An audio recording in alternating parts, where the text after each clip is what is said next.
पेरणी केलेली आहे आणि काय कामं चालू आहेत? कापूस पेरणी केली आहे, निंदणी चालू आहे. पाऊस नाही काय त्याचा पाऊस नाही आला. त्याचा काय परिणाम होऊ शकतो? पाऊस नाही आला ते बिट्टू पडणे चालू आहे.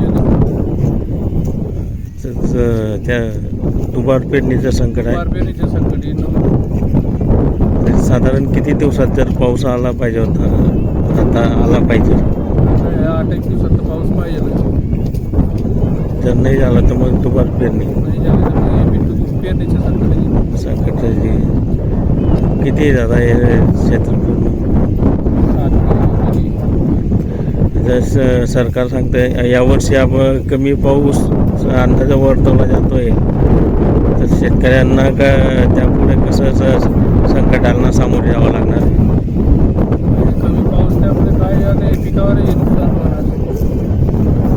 पण ठिबकच्या सहाय्याने कापूस लागवड केलेली आहे, तर त्या पाण्याच्या सहाय्याने काय होतं? पाऊस शिवाय काही नाही.